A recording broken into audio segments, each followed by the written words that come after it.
Welcome to Monday's Miracle Moment, and I'm here with Lynn Samita, who's part of our Course in Miracles study group.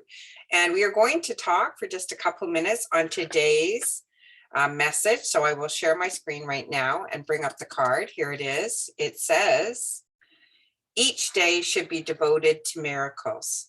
The purpose of time is to enable you to learn how to use time constructively. It is thus a teaching device and a means to an end.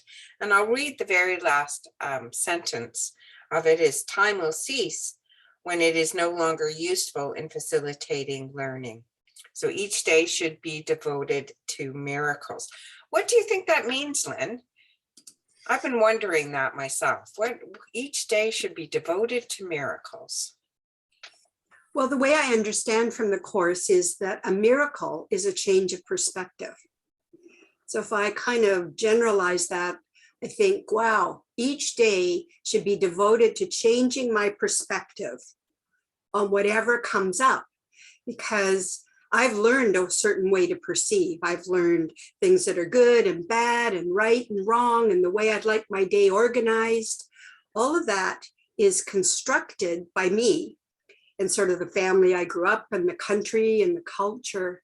So I was thinking, if all of that is to be seen differently, if I'm to change my perspective on things, which I think the whole Course is about that, changing our perspective, that every day then is devoted to changing perspectives and therefore opening the door to miracles. Right. And so then time, which is how you spend your day, time, Yes, is to enable you to learn how to use it constructively. So time is a teaching device. So Lynn and I were just having a little laugh before we went on that maybe it's true though, only the good die young, because those of us who aren't getting the lessons, what happens is if Lynn and I are to learn something together, and the universe orchestrates a situation for us for that learning, and then we don't get it, it just extends time for us. yes. So it creates another situation for us to learn in. And so it never punishes us. It never says, in fact, it just forgives and adds time for you to get the lesson. Because if time is really truly just a construct, it's an illusion, it doesn't really matter how much there is. But, you know, I said to you, and I think I wrote in the chapter in the book that's going to come out, one of the greatest gifts was that my mom lived long enough for me to learn what I really needed to learn with her, which was I kept wanting her to see my value and that my points would be right, and so on and so forth. And so I was trying my very best to be this good daughter.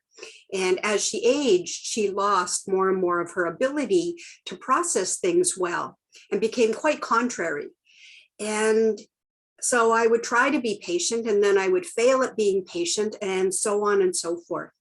Well, she lived long enough that I finally was able to put into practice, you know, that huge concept that you cannot be unfairly treated. And so when I finally held on to that and I would go and see her, I would just say to myself, Lynn, no matter what happens, you cannot be unfairly treated if you stay grounded in who you truly are. And all of a sudden, everything shifted. So, I mean, it took quite a bit of time, to use that point, for me to get that idea. Yeah, well, I think it takes a lot of time for us to get at those ideas, especially with family members. We seem quite dug in because often things happened when we were young and we've hung on to something for a long time. So we're not giving it up easily. Yeah, And we have to have a few goes. many goes. Yeah, many goes. So But you can see where time really did expand, like visit after visit. I was trying to figure this out and trying to figure it out. And as soon as it did, it was like things collapsed in the sense of everything was perfect. And my mom passed away not that long after. That's so beautiful. Yeah, That the purpose of time is to enable you to learn how to use time constructively. It's thus a teaching device. And so that's such a beautiful example, Lynn.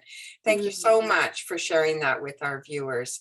And remember, if you want to talk more about these principles in A Course in Miracles, we do meet on Monday mornings after the Monday Miracle Moment inspirational card has come out, and we chat about whatever has been on that card. And Lynn has mentioned the story that is going to be in the book that's coming out, a collaborative book on miracles called The Miracle Mindset, and how each one of us have stories from our own life about how we got to that point where we could, in fact, do what it says, devote each day to miracles and bring a miracle mindset to our situations. So thank you for joining us, and we will see you next week. Bye for now.